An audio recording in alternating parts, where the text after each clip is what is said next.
Estamos dando sequência a uma série de vídeos para análise da condição mundial, econômica, social, geopolítica, e que é uma análise de crise que tem sido feita em textos ou vídeos analíticos mais profundos e circunstanciais também em relação a cada momento histórico. E eu tenho feito isso regressivamente para chegar aos fundamentos ou buscando passar novamente sobre os meus próprios passos, né? Caminhar sobre os meus próprios passos para verificar e criticar cada momento do desenvolvimento desse esforço analítico que eu tenho feito. A ideia, basicamente, é nos dar uma estrutura analítica suficiente para compreender a crise atual, que é, com certeza, da maior gravidade. Cada momento histórico vem confirmando essa gravidade, acentuando ela nos últimos meses, e nos últimos anos e nos últimos meses, sobretudo. Eu sou o Paulo Fleury Teixeira, eu sou médico e sou filósofo. Tenho especialização em medicina preventiva, tenho um trabalho longo nessa área de pesquisa e consultoria em medicina preventiva e social, sanitarismo, e tenho um trabalho longo também atual, uma clínica em medicina canábica. Mas é sobretudo como filósofo que eu estou aqui hoje, comentando e analisando do ponto de vista mais estrutural possível a crise atual no mundo, né? E esse vídeo hoje ele tem como base uma sala de situação de abril de 2025, já 10 meses ou algo próximo disso atrás. E o nosso foco é a grande crise mundial, o entendimento, a análise dessa grande crise mundial. E eu registrei na época, né, que as coisas estavam num movimento intenso no plano mundial, agora, mais do que em qualquer outro momento da minha vida. E eu já não sou exatamente novo, na época eu estava com 61, agora estou com 62 anos, e posso sentir a eletricidade do momento histórico na minha pele. O momento é crítico, é agudo, mas não necessariamente vai desembocar em uma grande guerra ou em grandes guerras sucessivas. O último episódio dramático, né, nessa sucessão de eventos e momentos dentro da grande crise mundial foi essa decapitação do governo da Venezuela por um ataque da inteligência dos Estados Unidos. Está todo mundo comentando isso e sabendo isso justamente é mais um momento nessa crescente ou nesse contínuo de crise sobre crise. Mas a minha análise tem sido ainda coerente com essa perspectiva de que, apesar de todas as grandes ameaças, a gente não deve ir para uma grande guerra mundial, uma sucessão de grandes guerras planetárias, né? Por vários motivos, eu não vou entrar nisso aqui. Mas, considerando esse momento crítico, eu continuei, que é da minha parte, pela minha formação, até mesmo, né, pela formação filosófica, pelo enfoque histórico, econômico, crítico, né, dessa filosofia a que eu me dediquei boa parte da minha vida, eu tenho obrigação de analisar esse momento da forma mais séria, mais realista e mais concreta o possível, e buscando reproduzir ou explicitar o que de fato está acontecendo agora e que estamos todos vendo, mas talvez ainda poucos tenham ligado os pontos ao ponto de fazer uma análise estrutural mais profunda, como eu estou buscando aqui. E me pergunto, né, e agora essa pergunta faz ainda mais sentido, os sentidos das respostas vão se mostrando mais claros, que é o seguinte: Por que idiotas, pilantras absolutos estão no poder nos países com maior renda per capita do mundo, nos países mais poderosos do mundo, dentro da aliança hegemônica, né, dos Estados Unidos.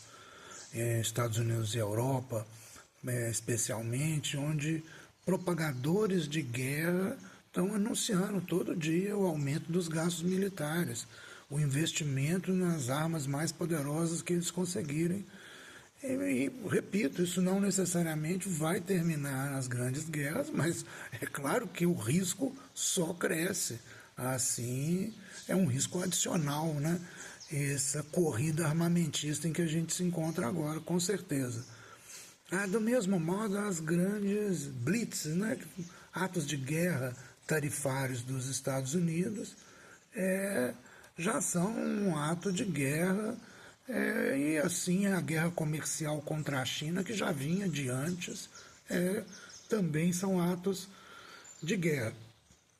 Na verdade, o aumento das ações unilaterais, claramente imperialistas, né, pelos Estados Unidos, já vinha de anos anteriores e se acentuou gravemente no presente governo atual, né, o governo atual dos Estados Unidos. E isso é correspondente à relativa decadência relativa, à queda relativa do poder dos Estados Unidos no mundo nos últimos anos e até nas últimas décadas, mas acentuando-se, como toda a crise está nos últimos anos. Atos de força e violência são mesmo esperados na tentativa de impor e preservar um poder decadente, da natureza, digamos assim, de um poder decadente, espremear, esbravejar, bater e exercer a sua força ao máximo que conseguir, na tentativa de preservar a sua força. Isso vai acontecer praticamente necessariamente em um grande poder histórico, social, hegemônico, né, no mundo, a partir de certo ponto da decadência. Isso é de se esperar mesmo, né? Mas, no entanto, né, tem algo mais determinante que vem antes, né, na determinação desse momento crítico que a gente está vivendo. É a crise econômica do fim da onda neoliberal. Esse é um ponto que eu acho que ainda está faltando nos analistas em geral, o entendimento simples e firme desta origem estrutural, econômica da crise do presente, que é a crise econômica oriunda do fim da onda neoliberal, o que é marcante deste fim de uma onda neoliberal na economia mundial, ou no sistema econômico, ou sistema capitalista mundial, como eu costumo destacar. E praticamente ninguém, eu escrevi naquela época, e ainda vale isso, tem visto isso de maneira clara, né? Muito pouca gente está percebendo isso. Às vezes o óbvio é tão claro que cega as pessoas, ou as pessoas estão cegas por outros fatores, outros elementos analíticos, e não conseguem ver o óbvio na sua frente. No meu entendimento, de acordo com a minha análise, que tem uma base histórica ou econômica bem conhecida, né? Toda a onda liberal deve levar mesmo, inevitavelmente, a uma condição de crise ao fim, porque vai levar a uma grande concentração da riqueza, progressiva e tendencialmente limitada, ou seja, uma onda liberal na economia vai concentrar progressivamente mais a riqueza de modo tendencialmente ilimitado. Isso está na essência da lógica econômica liberal e a história comprova. A onda neoliberal, que a gente ainda está vivendo o seu fim, digamos, já acabou, está acabando, né?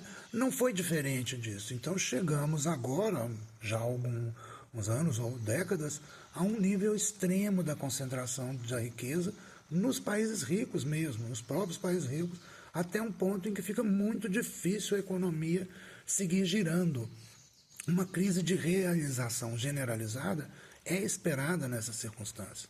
Na minha análise, a gente já está nessa grande crise desde 2007. A solução liberal, ou até se pode dizer natural, entre aspas, da crise no sistema capitalista se dá através de grandes recessões, do desemprego, empobrecimento, quebra de setores da economia e as grandes crises sociais que daí o que estão associadas a isso, incluindo as guerras. Nesse momento, as decisões mais estúpidas, improvisadas, arriscadas e destrutivas serão necessariamente tomadas, sempre levando ao fim a fracassos e mais recessão, ou pelo menos fortalecendo as tendências recessivas.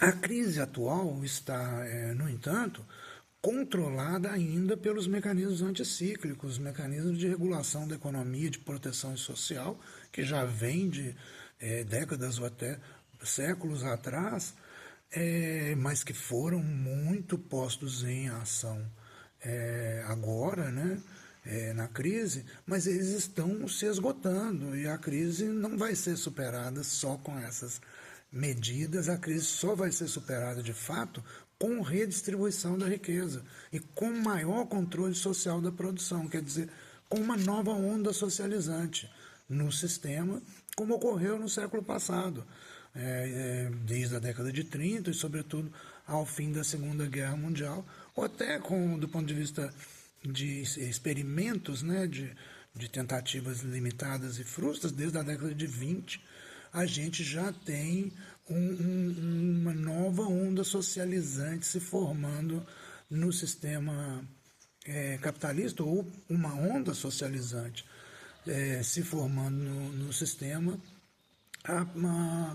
e agora devemos esperar a mesma coisa, por conta de ser o mesmo sistema capitalista e a crise levar a esse beco sem saída, em que a concentração de riquezas é fator central da crise.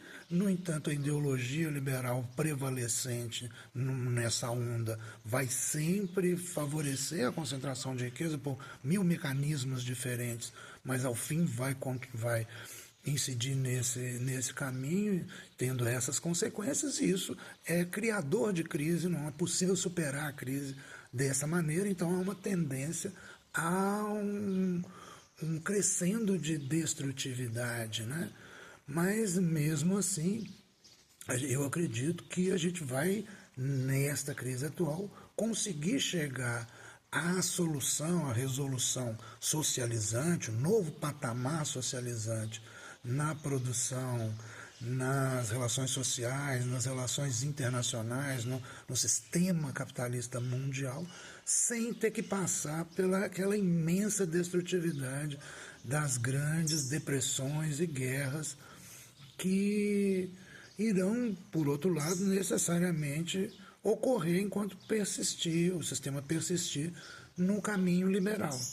Então a gente está caminhando por caminho estreitíssimo, gelo fino, cada dia as ameaças estão maiores, mas ao mesmo tempo também nós temos condições históricas que apontam para um caminho menos destrutivo do que aquele do século passado.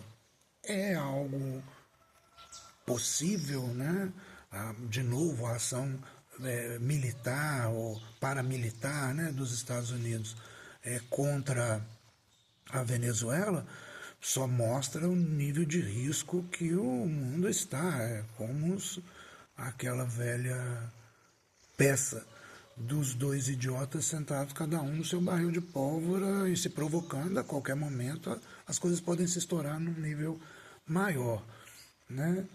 Mas ainda buscando a análise do momento histórico, sem maiores projeções, o que eu já procurei fazer em vídeos anteriores, é necessário entender essa condição econômica de base.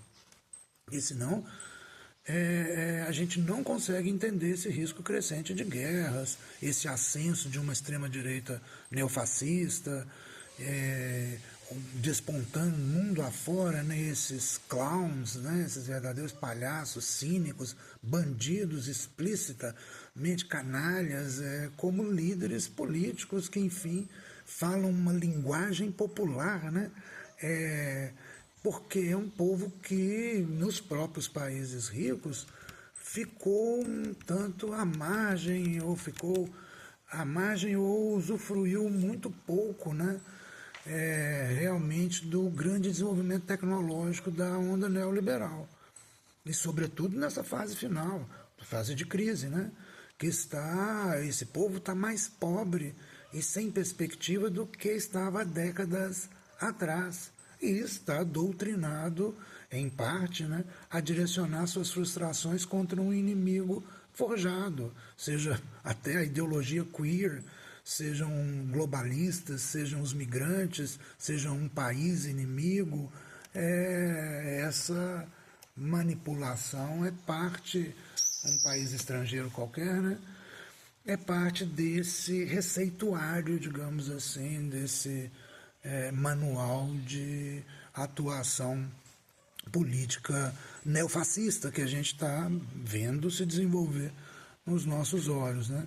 Essas figuras estúpidas, grosseiras, violentas, grotescas, que passaram a ocupar o cotidiano político no mundo ocidental, sobretudo, são um produto e um veículo da crise econômica. O seu desígnio é levar, é impor, é forçar a doutrina liberal, mesmo quando ela só pode levar ao aprofundamento da crise, que já está no extremo. São verdadeiras bestas do apocalipse, realmente. E são personagens inevitáveis numa situação como essa em que estamos. Dentro da lógica econômica liberal, a crise precisa ser aprofundada para ser resolvida. Esses são veículos, né, são veículos para acelerar isso. Sejam os perfumados da democracia europeia ou os fedorentos aqui das Américas, né?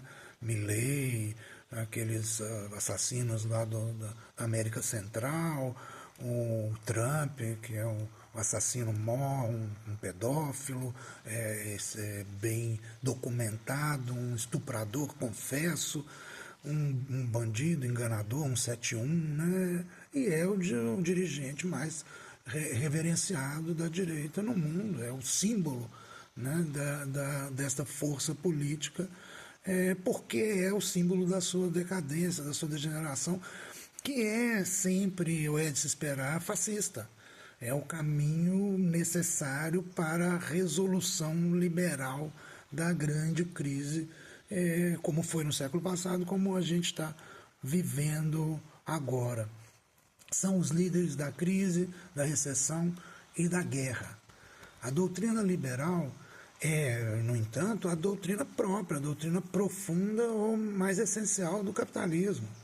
E eles até acertadamente, né, os propriamente liberais, anarcoliberais, enfim, que palavreado eles queiram, né, quando estão sendo coerentes com a sua doutrina, até apontam que tudo que sai deste caminho, que é estreito e estúpido, né, do capitalismo liberal, eles apontam tudo que excede isso como socialismo. E tem alguma razão, né? Estão certos, porque tudo isto é mesmo uma forma de negar, de superar, ainda que de maneiras limitadas e afirmativas, do capitalismo. Então, a social-democracia, o petismo, enfim, são formas capitalistas de negar o capitalismo, toda a sua história do acúmulo, né, de características, medidas, estruturas, instituições socializantes, socializadoras que vêm se desenvolvendo no capitalismo. Elas são, ao mesmo tempo, medidas socializantes dentro do capitalismo, são salvadoras para o capitalismo, que sem essas medidas acabaria levando a crises muito mais destrutivas e conflitos sociais muito mais intensos até um ponto de sua inviabilização mais rápida, né? Mas são também elas, essas estruturas, partes do processo de superação do capitalismo, de desenvolvimento do socialismo.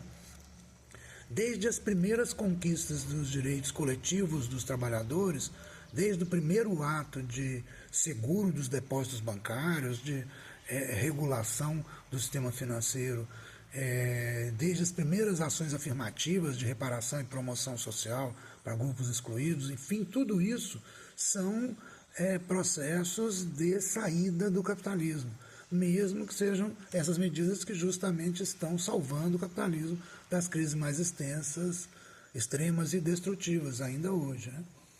E acontecerá assim novamente. As tentativas de manutenção a todo custo da ordem da ideologia liberal no sistema capitalista mundial resultarão em ainda mais derrotas, em mais fracassos econômicos e geopolíticos dos países ricos no sistema, ainda que imediatamente possam ser ou parecer ser vitórias da doutrina liberal, da hegemonia desses países ricos, do extrato, né, de milionários, bilionários no mundo. O caminho é de derrota. É da lógica mesmo dessa condição que, pressionados ao limite, esses líderes que agora, por exemplo, falam em paz, em algum momento, em abril, né, falavam em paz, serão os maiores arautos da guerra. Não tinha dúvida nisso e continuo não tendo. Em contraposição, o sistema econômico capitalista mundial, o sistema econômico mundial, a economia mundial, já tem na China socialista um ponto de apoio suficiente para ultrapassar essa crise do fim da onda neoliberal de modo menos destrutivo que foi no século passado, como eu estou reiterando. Assim como vários analistas, eu entendo que sem guerra de destruição planetária já não é possível evitar a superação da hegemonia dos Estados Unidos, e podemos até falar numa nova hegemonia, ainda que com muitas aspas, esse termo, em se tratando da China no sistema capitalista mundial. Ela é emergente, a superação do domínio americano não pode ser evitada, inevitável, já é real em tantas áreas, na indústria, no desenvolvimento técnico-científico, enfim. Eu tenho, né, e outros analistas como eu, temos claro, pelo menos a gente pode ter claro todos, que já vivemos num período de hegemonia dividida entre os dois grandes polos, a China e os Estados Unidos. Os Estados Unidos representando, no entanto, o poder que está sendo superado, que hoje investe na imposição de força e na quebra dos sistemas de controle internacionais, transnacionais. A China ao contrário. E a vitória da China, que já está acontecendo também nessa guerra comercial imposta pelos Estados Unidos, que já naquela época, em abril, parecia seguro e agora continua se manifestando, com certeza a China está tendo ganhos sucessivos em termos de avanço tecnológico, de penetração em mercados, de respeitabilidade e reconhecimento do ponto de vista político e até do ponto de vista cultural no mundo crescentes e os Estados Unidos decrescentes, e isto está num ponto de superação, né?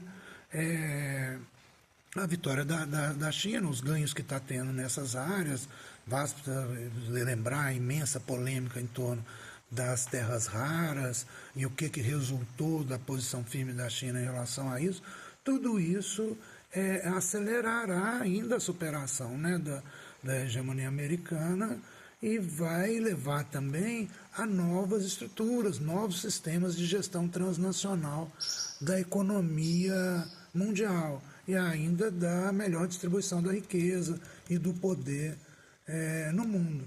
Eu posso dizer isso pelo histórico recente da China, que tanto no ponto de vista estratégico, geopolítico, seja